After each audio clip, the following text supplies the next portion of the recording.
Oh, that's your rescue inhaler? How come this isn't red? It's supposed to be red.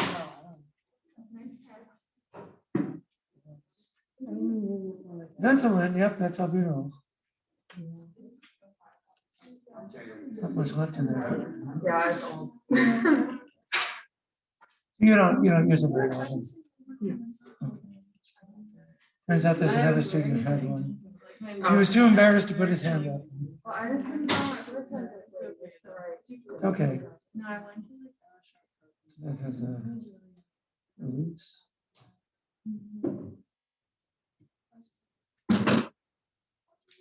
Oh, so it's just connected. Yeah.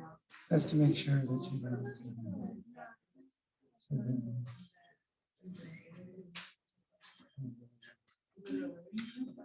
Okay, so that you don't lose that. Yeah. Why isn't that red? That's supposed to be red. That's the industry standard. Rescues are supposed to be red. Okay, I'll give this back to you. So I didn't turn this in with the actual post. Because Yeah. so it's right here. Sorry about it.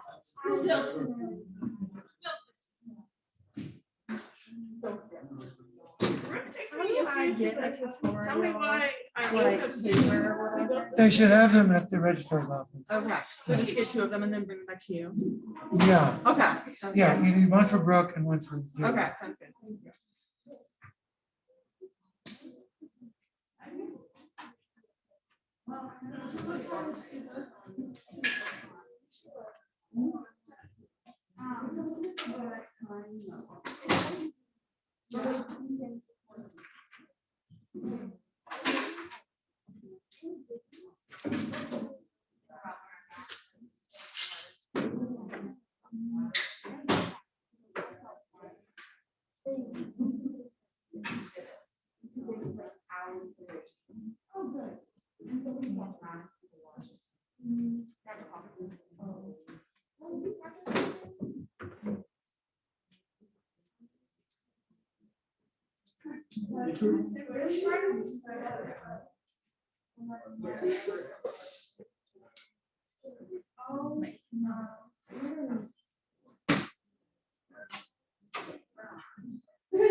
Okay, it's time to start.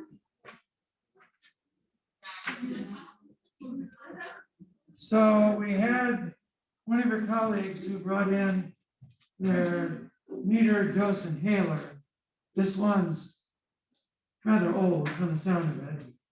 But turns out she doesn't use this very much. But these now have these gizmos where the cap is actually attached, because losing the cap is a liability. So they make them now so the caps are attached. And the cap is supposed to be red. I don't know why this one's not red, but it's not. And this is a rescue inhaler. If you get some sort of asthma due to allergies or due to exercise or whatever, you take it off, you give it a shake, and then you exhale, and then you put your mouth on that tightly, and then while you inhale, you press this, and then you hold it to a count of 10. And that's essentially how you do a metered dose inhaler. Metered dose inhalers at one time used hydrocarbons.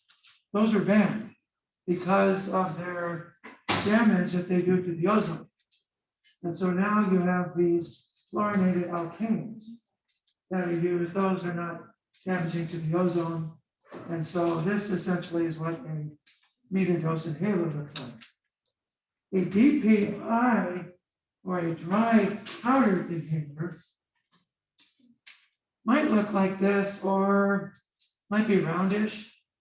And that will actually release not a mist, but a dry powder. And you inhale that. It's a very fine powder, so hopefully you won't cough and hack on it, or something like that. But that's essentially what these look like if you've never seen a metered dose inhaler before. I don't know if any of you received the email over the weekend, but we had a rep from, not a rep, but someone who worked in the missions office, Kim St. Charles, who passed away from COVID-19. And then the Lacey's, Kara Lee Lacey was one of the nurses at Holton Health Center for 12 years. And then Danny Lacey, who worked in advancement office. Their son, Luke, died in Arizona. And so we were hit with some tragedy. Kim St. Charles' death was a bit personal to me because her daughter, Kendall, danced with my daughter. So we knew Kendall pretty well. And that's a big blow. And she was a breath of fresh air in the advancement office. So keep that family in your prayers. Let's keep that family in our prayers this morning as we start this morning with a word of prayer. Lord, we do think right now about the St. Charles family, about the loss of their mother. Lord, we really don't know what to say, so comfort them in any way possible. We thank you for her life, that she was able to give not just to her family, but to the admissions group here. And Lord, help the admissions group get back on their feet, their family as well. And Lord, for the Lacey's, with the loss of their son, Luke, it's just a terrible thing when a parent has to bury a child. So we pray for the Lacey's. We thank you they were able to spend at least a week with him before his demise. Comfort them, Lord, in every way possible. And now, Lord, help us use this last full week of classes wisely in Jesus' name. Amen. Are any of you having trouble putting your interview with a pharmacist online? Okay, if you're having trouble, just put in the link that goes to YouTube. Put in the link, I'll be able to find it. Just put in the link. If it doesn't play the video online, that's okay. If you put in the link, I can click on the link. It'll take me to YouTube. I'll see your video. That's all I need. And then I also need the Word document that has the answers to your questions. And it should look something like that. If you want to bullet point things, that's fine. I'm okay with that. So don't think you have to use complete full sentences for everything. bullet pointing is fine.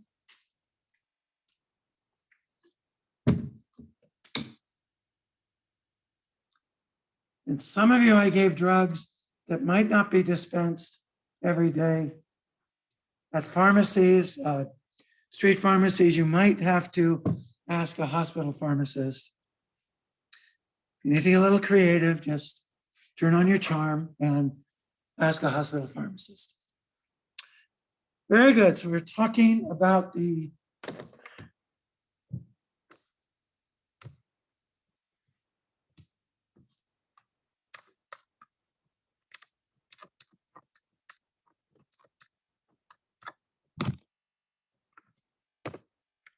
nope, that doesn't work.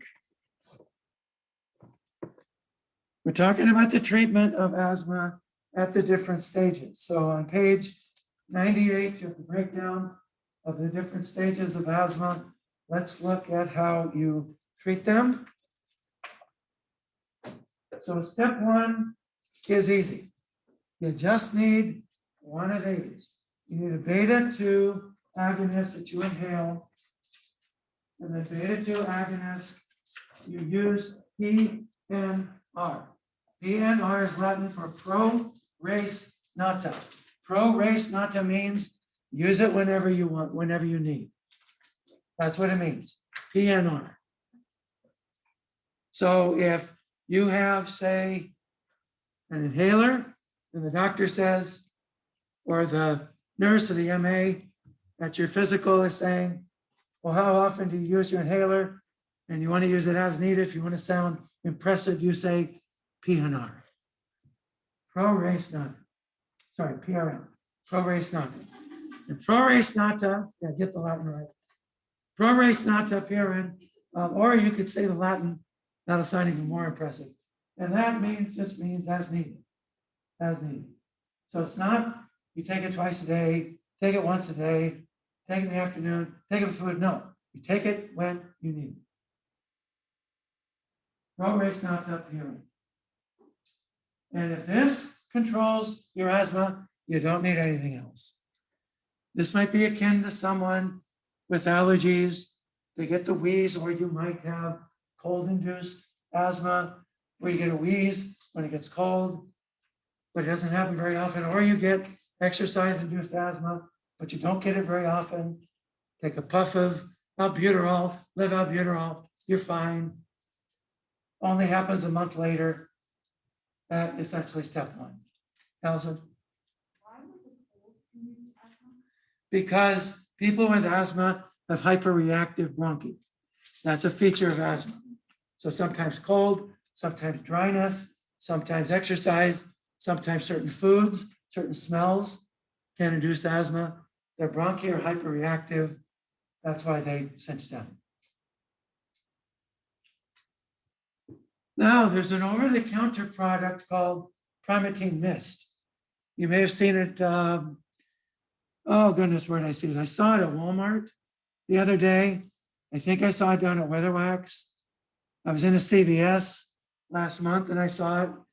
That is, that's aerosolized epinephrine. Epinephrine. That will allow you to breathe more easily. Epinephrine has a very short half-life. Also, it's non-specific, so it has lots of side effects. But those side effects won't last very long because epinephrine has a short half-life. That's what Primatene Mist is. It's inhaled epinephrine. That will work too, but because it gives you very short-lived relief, it may not work for people whose bronchoreactivity is more extensive. And I think that might go by other names over the counter. I'm not sure what they are, but if it says epinephrine, it's over the counter and that's what it is. Step two, mild persistent asthma. So with mild persistent asthma, as you can see, you have the symptoms almost daily. You have nighttime symptoms almost weekly, essentially weekly. your forced expiratory volume is still pretty normal. So you continue the short-acting beta agonist, you add a low-dose inhaled corticosteroid. A low-dose inhaled corticosteroid. That low-dose inhaled corticosteroid, the dose will depend on the steroid. So usually inhaled steroids, they have a low and a high dose.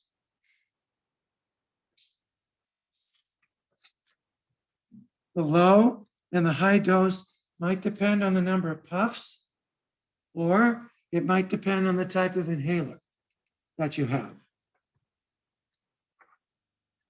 Typically, your steroid will come in an inhaler with a blue cap. Blue cap. If it's a blue cap, it's usually a steroid. It is not for rescue treatment.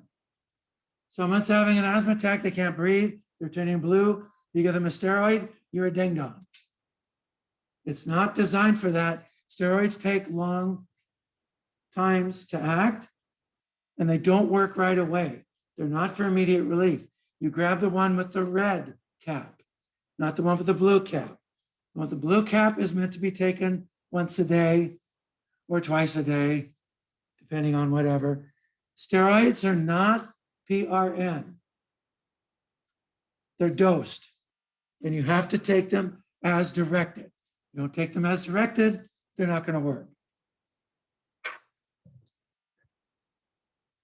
So if a patient's asthma is not controlled, first question you ask is, what are your medicines? Second question you ask is, are you taking them as directed? And if not, then you ask them why. Oh, it makes me shaky. Oh, it whatever. Oh, I just forget. Something like that. There are lots of ways to help people remember to take their meds now. There are programs you can get on your phones that will remind you to take medicine. They will sound an alarm.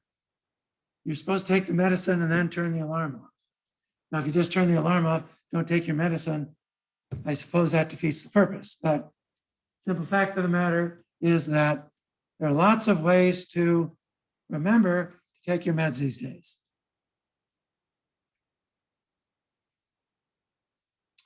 So then you review after 2 to 3 months.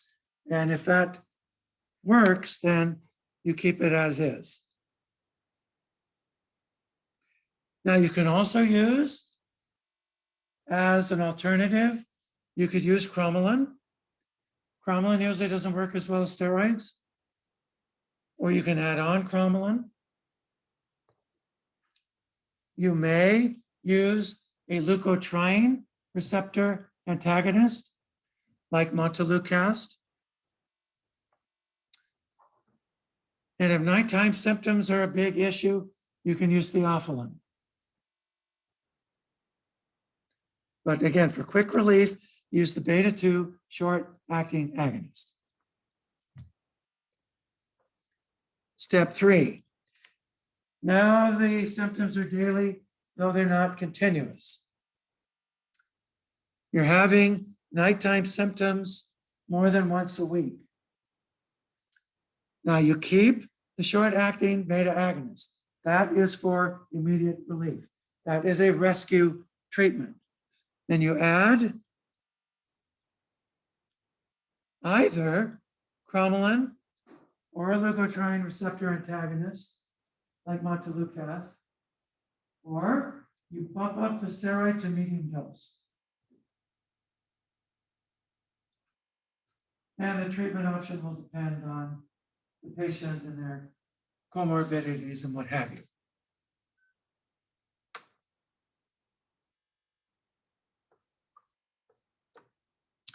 So treatment for the steroid may go from once a day to twice a day. Or you might get them a different inhaler that administers now medium dose. It depends on the steroid.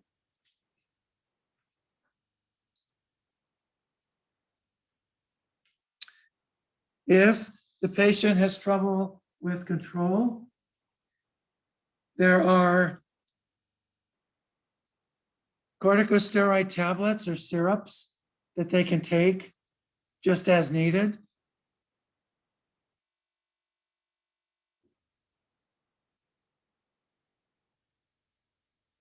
And that usually is your best option. Step 4. Now they're having symptoms basically all the time. So now you use a medium dose steroid and you add a long-acting beta agonist. These are almost always sold as combinations. And you don't use long-acting beta agonists by themselves anymore. So if you turn to page 101, here is a list of some of these corticosteroid long-acting beta agonist combinations. So probably the one that's used the most is Advair. Advair comes as a DPI, the dry powdered inhaler. That's fluticasone and salmeterol. Fluticasone and salmeterol tends to work quite well. Below that, you have Braille ellipta. Braille ellipta, that's fluticasone and allantoterol. That's a relatively new long-acting beta agonist, but it works quite well. Then for the really hard to control case, you have this 3-drug combination: fluticasone, umeclidine, and vilanterol. Umeclidine is a long-acting antimuscarinic, and that's Trelegy ellipta. Trelegy, 3 drugs. And Symbicort is formoterol and budesonide. Budesonide is a steroid, formoterol is a long-acting beta agonist. And then Dulera is mometasone and formoterol. So with these, you don't have 2 separate inhalers. You have one inhaler that gives both drugs in their dosed formulation. You may have seen advertisements for these in magazines. Runner's World, did any of you read Runner's World? Runner's World, I saw one in Runner's World. Oh, goodness, end of last year. You get in the gym, ESPN occasionally. I saw an advertisement for Brio ellipta when I was in the gym the other day. Advair, goodness, Time Magazine. Time Magazine had an advertisement for Advair. You've probably heard of these. These are drugs, and again, these are available by prescription. By prescription. You don't use long-acting beta agonists by themselves because they increase the risk of sudden cardiac death. So you use them with steroids. That allows you to use a lower dose. That decreases the risk of sudden cardiac death.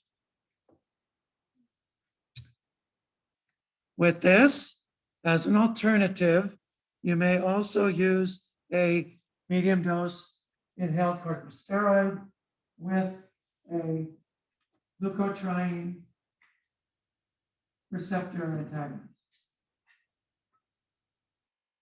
So those are your options.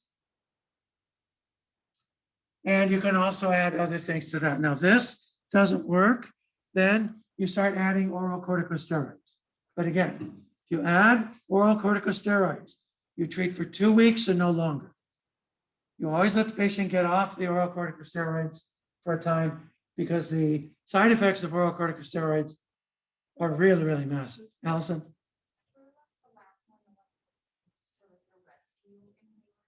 Yeah. Do you want to be taking that every day, or is that something like you only want to use that when you really need it? If you need it, you use it. If you're using it, every minute or something like that, no, that's not good. But then you're not getting long-term relief in that case. And if you're using it too many times, in fact, that's another question the MA or the nurse will usually ask you is, so how many times do you use your rescue inhaler per week? And they might say, oh, goodness, I don't know, because I use it 10 times a day. Then you're not getting good long-term relief. Or do you have a better, like all your other drugs, if they're working for you and you're under control, you should be using that one less. You should be using it only infrequently during the day. If you use it every day, even that might say that your long-term relief is not as it should be. So if you're using it once or twice a week, that's not a big deal. Using it every day, that's too much. Using it several times a day, that's way too much. So that essentially becomes the gas gauge on how well your long-term control is working.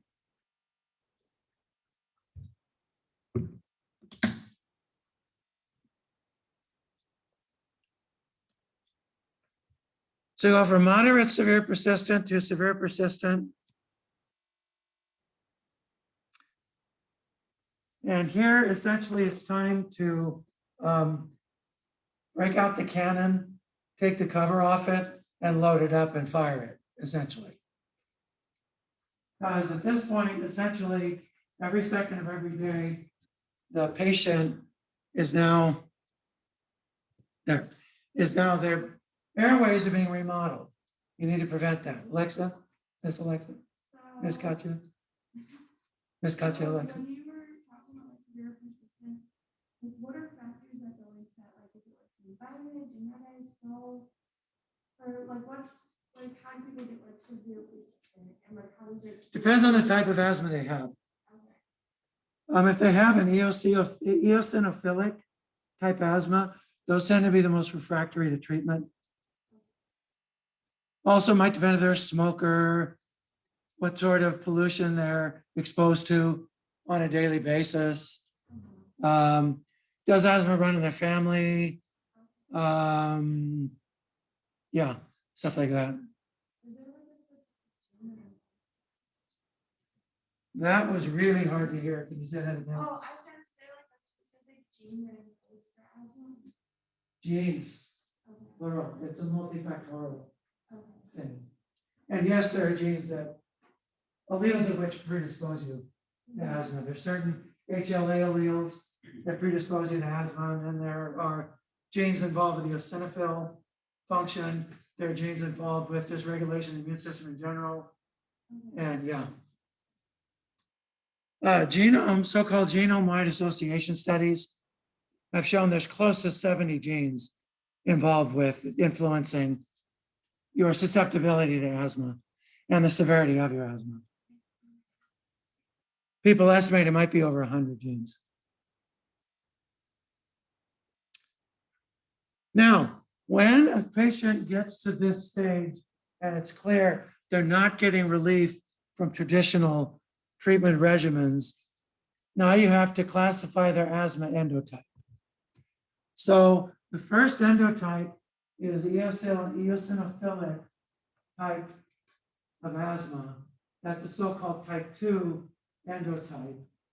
The type 2 endotype means that your blood eosinophils will be at least 300 per microliter. That's really high. And if it's at least 300 per microliter, you have eosinophilic type asthma. Your sputum eosinophils, which should be really small, are 2% of all the white cells you see in the sample. And then this FeNO. FeNO is the forced expiratory nitric oxide.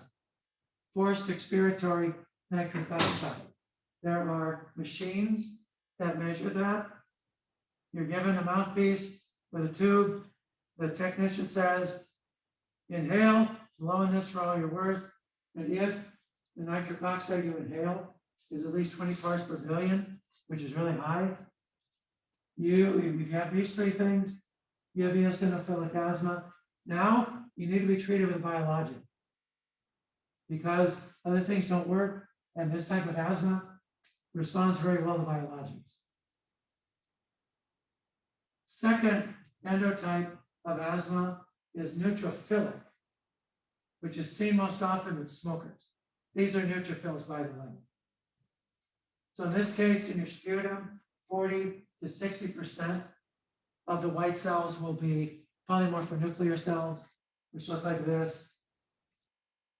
And they essentially are the major component of the inflammation in the lungs. Then you have an endotype that's a mixed eosinophilic, neutrophilic, and these have both the type 2 endotype markers and the neutrophilic markers. This type of asthma is really hard to treat. Then you have so-called polygranulitic, where you don't have a lot of white cells in your sputum. Don't know what sputum is? That stuff that comes up, that's sputum. So the stuff you cough up, sputum. So this type of asthma is a big head scratcher. There's not much known about that. It's not clear what treats that because it differs from person to person.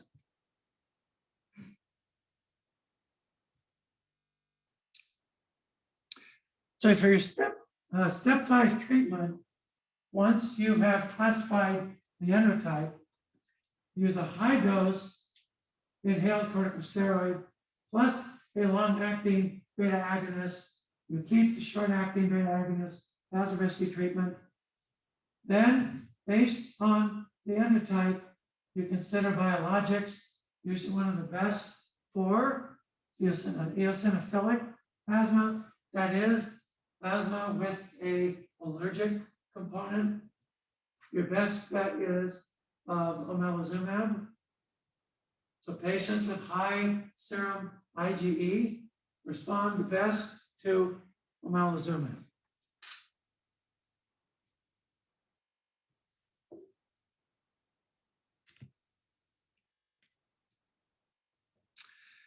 Now, as we said before, if you add an oral corticosteroid, you don't leave people on that for very long. 2 weeks tops. The side effects are substantial. So then, based on the endotype, you should consider biologic. So the eosinophilic endotypes respond very, very well to these 3 biologics. All of these are interleukin-5 addressing biologics. So mepolizumab, breslizumab, they bind free interleukin-5. Benralizumab binds to the interleukin-5 receptor. Mepolizumab, benralizumab come in injector pens that the patient can inject him or herself. You inject subcutaneously. And remember the rules for subcutaneous injection. Let's rehearse them. You inject 1 inch away from a scar, 2 inches away from your belly button. When you inject it, you never rub it after you inject it. You inject it, leave it alone. Don't rub it. No, no, no, no, no. And rotate your sites of injection. So rotate, 1 inch from a scar, 2 inches from your belly button, don't rub. Those are your 4 commandments of sub-Q injection. And those of you who will work in healthcare, you will have to teach people how to inject SC. In fact, Lydia, you're going to be an OT. You'll need to watch people inject themselves, make sure they do it correctly. And if they rub it, you need to slap their hand and say, no. No, no, no, no, no. If you rub it, the bolus of drug now gets spread out really, really widely. You'll get really uneven absorption, or you'll get absorption like that, and the patient's going to get massive side effects. It's meant to be a bolus of drug that gets absorbed slowly. If you rub it, you completely defeat the purpose. So no rubbing. That's especially an issue in kids. That's why kids, you inject on their back. That way they can't rub it.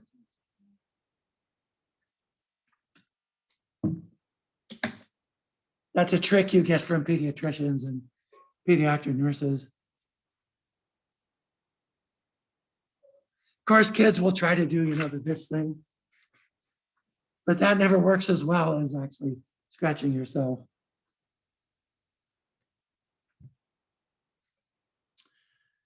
Very good. Any questions on the treatment algorithm or asthma? Yeah, Greg. Are the use of like the breathing treatments that you have to like put in, are those still used? You mean a nebulizer? Yeah. Yes, that's a good point. Nebulizers are used for people with severe asthma that can be potentially life-threatening. You put them on a nebulizer. They're also used for people with chronic obstructive pulmonary disease. Nebulizers. So a nebulizer. Any of you guys have in your rooms those humidifiers? So they have a little chamber with the water, and then there's a little spout, and the steam just kind of comes out. Nebulizers are like that, except you put your mouth on the spout and breathe it in. Instead of water, you put the drug. The drug comes in a plastic ampule. You break the top, you put it into the machine, and then you turn the machine on, and there's a mouthpiece, which you're supposed to change, and then you need to clean that, because if you don't clean it, it grows mold. They didn't have any mold. Bad idea. And then you put your mouth over the mouthpiece and breathe it. You wouldn't be surprised the number of people who try to play it like a trumpet and breathe that way. Put your mouth on the mouthpiece and breathe it in. And that provides medication all throughout the lungs that gives you relief for a long period of time. There are some drugs that can be nebulized, others that can't. Beta-2 agonists can, steroids can, but only certain ones.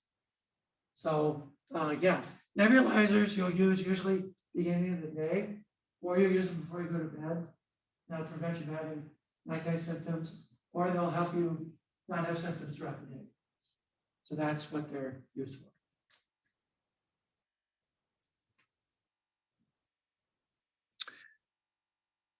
All right, so let's talk about each of these different treatments. So the beta-2 agonists, they're bronchodilators. Their main side effect is that because they're beta-2 agonists, they will also activate beta-1 receptors. So they might cause tachycardia. They might cause dry mouth.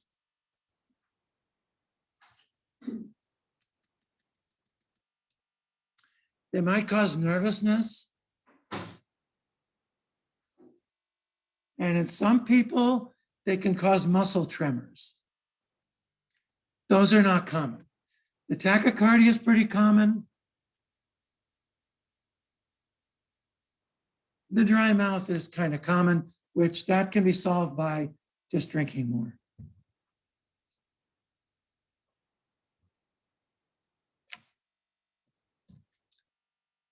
So the two short-acting drugs that are available in the US, virtually all the others have been, the manufacturers have stopped making them. So pyrbuterol, all those, they're not made anymore. These are really the only two short-acting drugs available are albuterol and levalbuterol.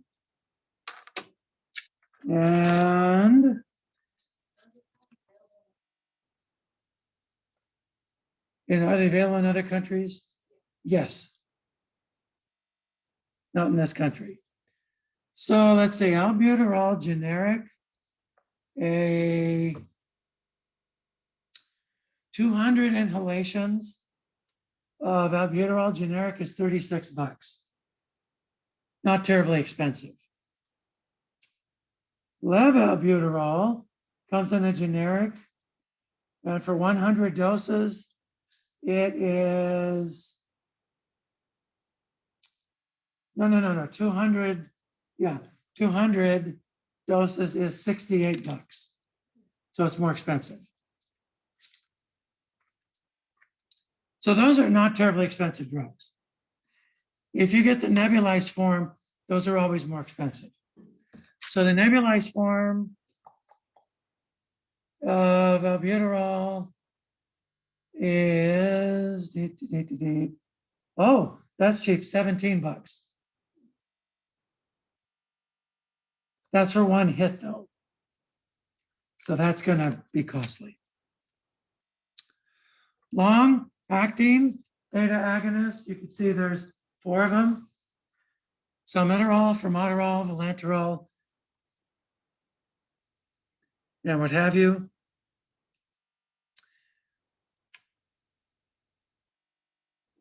So these single dose products are not marketed anymore.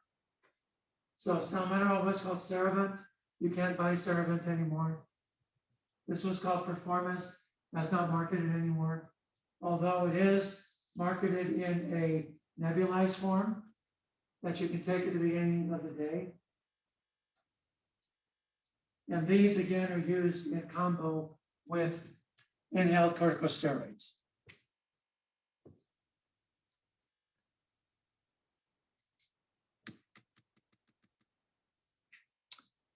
They relieve wheezing, they relieve shortness of breath, they relieve tightness of the chest. On the average, these drugs are well tolerated, but they do cause sympathomimetic effects, tachycardia, restlessness, dry mouth, and long-acting beta agonists can increase your risk of a heart attack. They don't increase it by much, but if you have a heart condition, they can increase it significantly. When combined with a inhaled corticosteroid, there's no increase in asthma-related adverse effects.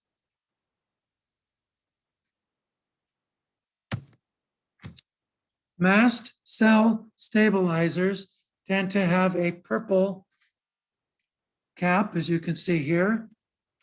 So cromolyn sodium is the main one used in this country.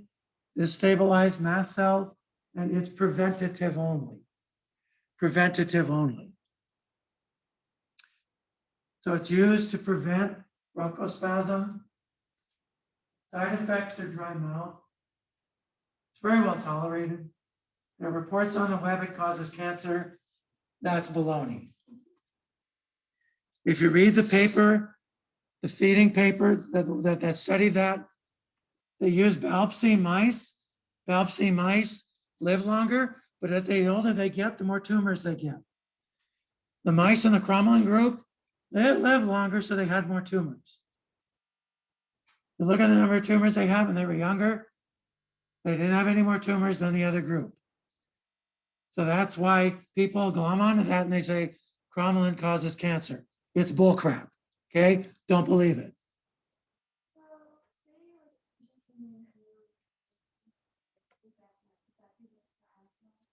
Might be, might be. Like, how would you determine it's probably what they're saying? You'd have to do a sleep study. And that would usually tell you. It'd have to be a detailed sleep study because sleep apnea, there's an EEG sort of signature that'll tell you if someone wakes up. If it's due to asthma, there's a certain sound that they're going to make in the pulse ox. Instead of doing this thing, the pulse ox is going to do this. So that'll be able to tell you if it's asthma induced. Also, if you wake up from sleep apnea, you often don't know it.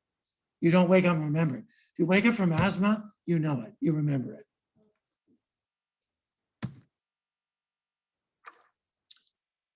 Corticosteroids are anti-inflammatories. They're not for rescue, they're for prevention. These are essential to prevent remodeling. So they're used for asthma. They long-term will prevent bronchospasm. They decrease the reactivity of the bronchial tubes, the airways, and they're also used in COPD.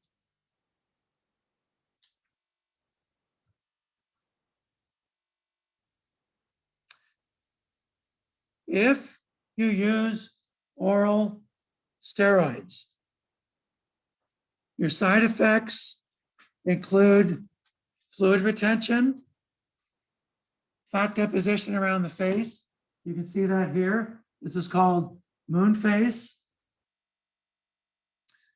Buffalo hump, you get fat deposition, usually right about here. So you tend to, shoulders will tend to move forward, and there'll be a soft tissue hump right here, buffalo hump. Hyperglycemia, edema, and then usually psychiatric issues, most common of which is psychosis. Also notice in this person, she has a growth of facial hair. This is common of what we call Cushing syndrome. Cushing syndrome can be induced by long-term use of corticosteroids. You want to avoid Cushing syndrome. That's why you treat with oral steroids for 2 weeks. And that's it. Now, inhaled steroids tend to not do this. They tend to have few side effects, but the powder can make you hoarse. So the way you fix that is you take a puff, you take a drink of water, you gargle with it, and you spit it out. That will prevent the hoarseness. And if your patient says that their steroid makes them hoarse, tell them to do that and it should solve it.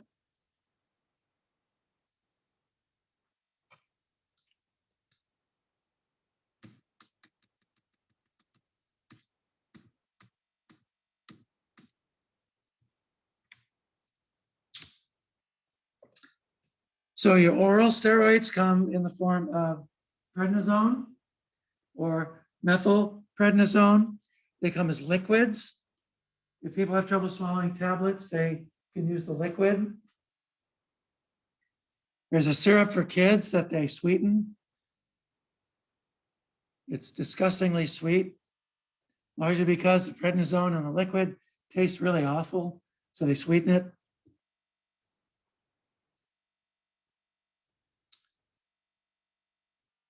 If a person is on oral steroids, you always step them off the steroid. You don't stop steroids cold turkey. Reason for that is that the steroids suppress the adrenal glands.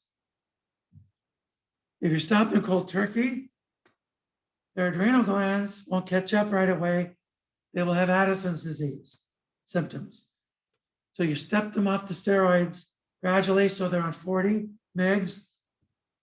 You get them 2 days at 30, then 2 days at 20, then 2 days at 10, then 2 days at 5, then off. You step them off gradually. Inhaled corticosteroids.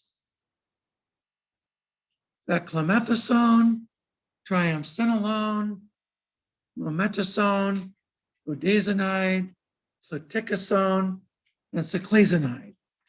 Ciclizanide and beclomethasone are prodrugs that are converted into the active drug in your lungs. So they have fewer systemic side effects. Ciclizanide and beclomethasone.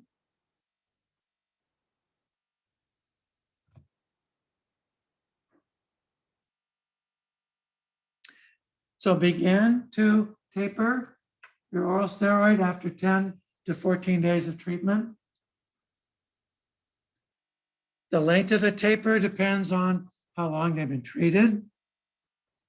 You want to monitor for signs of adrenal insufficiency. Adrenal insufficiency while you're stepping them off.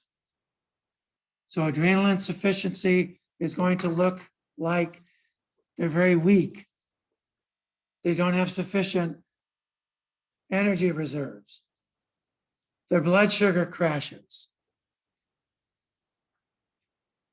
They have low sodium. They're losing a lot of water. They have electrolyte disruptions, muscle weakness, low blood pressure, hyponatremia, those sorts of things are signs of adrenal insufficiency.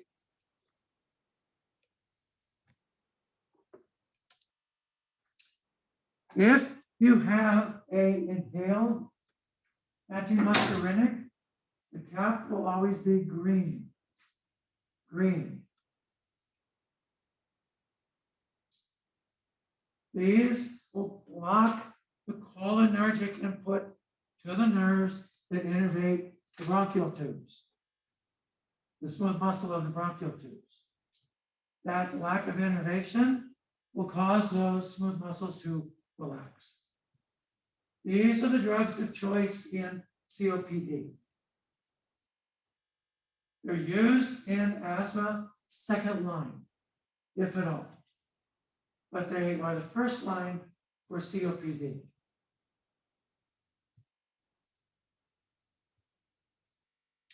So there are two main antimuscarinics that are inhaled.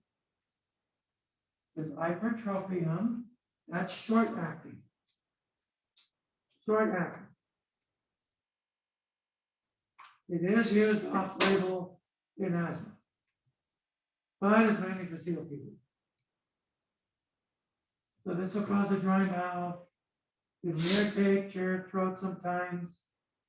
It may, over time, increase ocular pressure, and it may cause urinary retention. But those are not very common. They tend to be more common in older people. Tiotropium is a long-acting antimuscarinic. So that's used as a maintenance treatment in asthma, and also it's used in COPD. And it's combined with a steroid and a long-acting muscarinic is combined with a steroid. This has limited systemic bioavailability. So it tends to only cause dry mouth and pharyngeal irritation. This does not cause long-acting massive antimuscarinic side effects. And by the way, if you have a systemic antimuscarinic, there's a little jingle we use so you remember the side effects of an antimuscarinic. Light as a bat, mad as a hatter, red as a beet, hot as a hair, dry as a bone, the bowel and bladder lose their tone, and the heart runs alone. That's a jingle that's used to remember the side effects of antimuscarinics. So blind as a bat, it affects the ability of the lens to accommodate. You also get dilation of the pupils. So your vision is blurry, blind as a bat. Red as a beet. It inhibits sweating. Because it inhibits sweating, you're dry as a bone. It also inhibits salivation, so you get dry mouth. So that's dry as a bone too. And you're red as a beet because you can't cool yourself off. So you get hot and your skin turns red to try and cool your skin. Your blood vessels dilate. Mad as a hatter. Particularly in older people, antimuscarinics can cause confusion and psychosis. Not so much in younger patients, but definitely in older patients.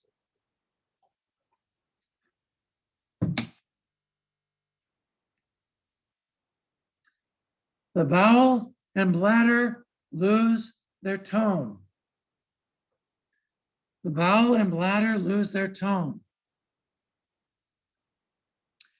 So the bladder will now, it's used, antimuscarinics are used for overactive bladder. So the bladder now will retain fluid. And the bowel now stops moving. So you get constipated. And the heart runs alone. you get tachycardia because acetylcholine is used to slow the heart down.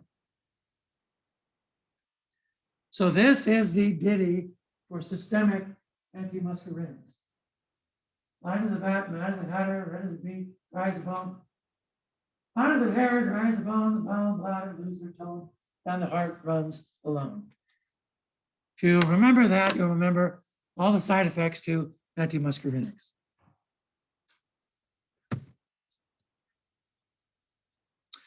Leukotriene inhibitors. These are given orally. They're not used as a rescue treatment. They're used for long-term treatment. They prevent leukotrienes from binding their receptors. So they're used for asthma, used for seasonal allergies. They're not first line, they're used as an add-on. Not first line, used as an add-on.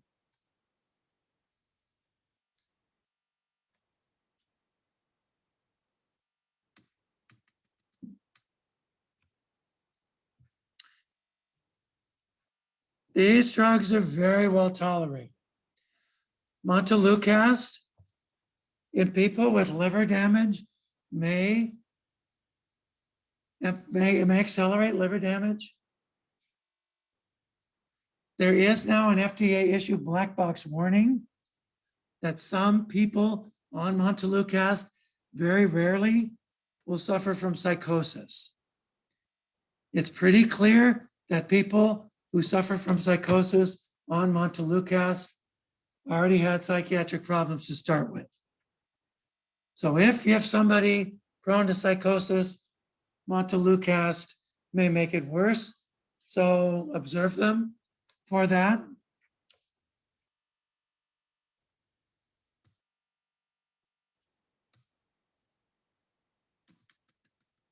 Other than that, the drug is really well tolerated.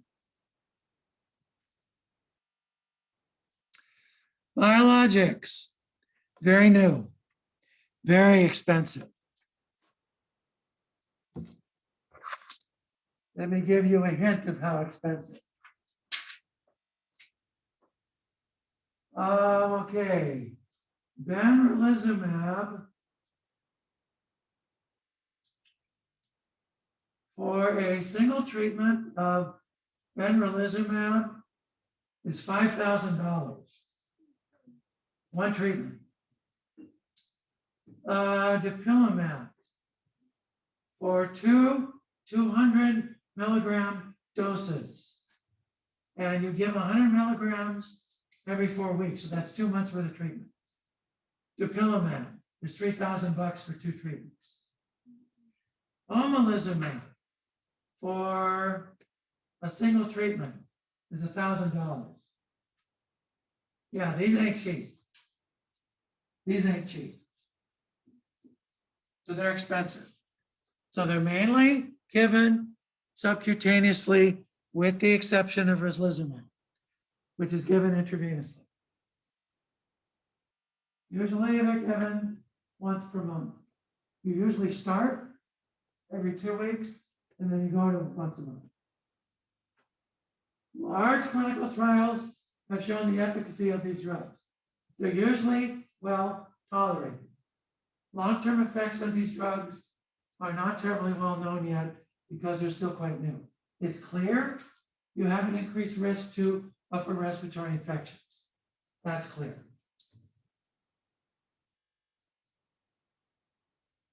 Also, it's clear that some people experience reactions at the site of injection. Other than that, the drugs seem to be pretty well tolerated. With these drugs, people can get off oral steroids at very high rates. And they work quite well. They're just bloody expensive.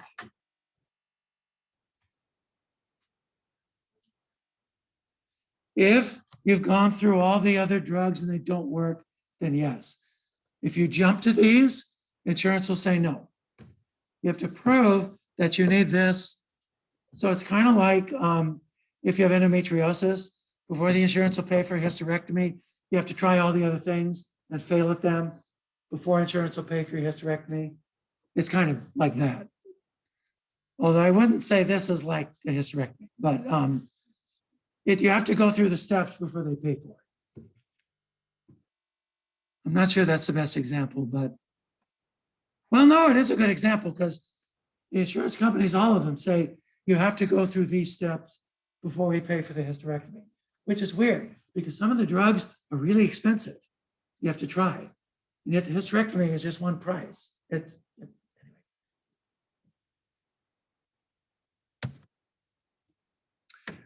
Are there any questions about asthma, any of the drugs, any of the treatments, the algorithms, anything? No? Then let's start something completely different.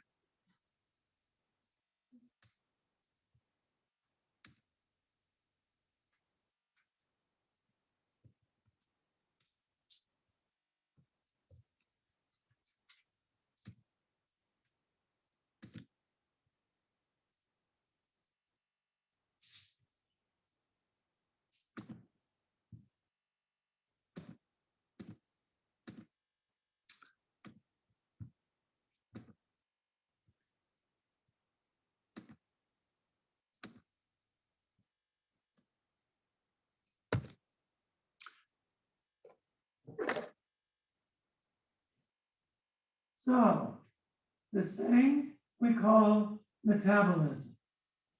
Metabolism consists of groups of reactions whereby you build things. You build muscle. You build fat.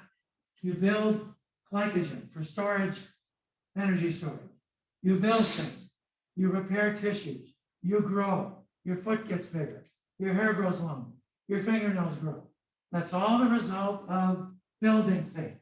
That metabolism of building things is called anabolism. Anabolism.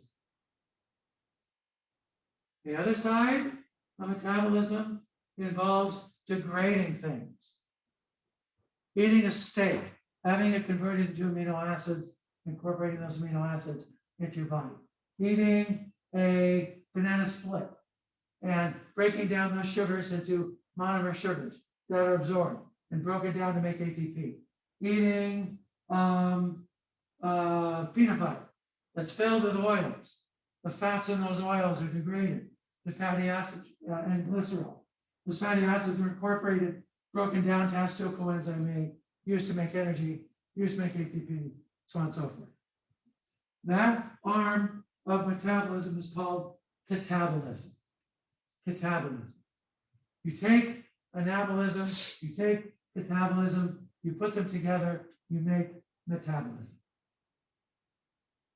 How does your body know which one to do?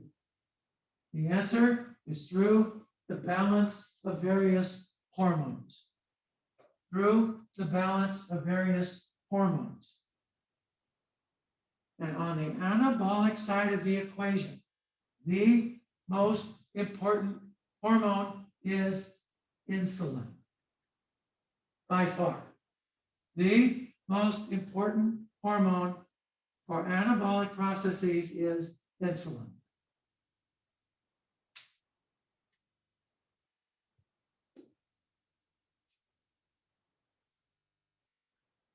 So insulin induces the storage of glucose as glycogen in the liver and in other tissues as well. Insulin induces the storage of fatty acids as fat. Insulin induces the synthesis of amino acids into protein. This is the reason why many of your workout shakes, they have whey protein and things like that, but they'll also have some sugar in there. The sugar is to induce insulin. So that protein goes to your muscles after you're done lifting and what have you. That's why these workout shakes will have some sugar in it, even though it'll have also a lot of amino acids. And we're out of time. We'll get to this next on Wednesday and talk about insulin and what have you.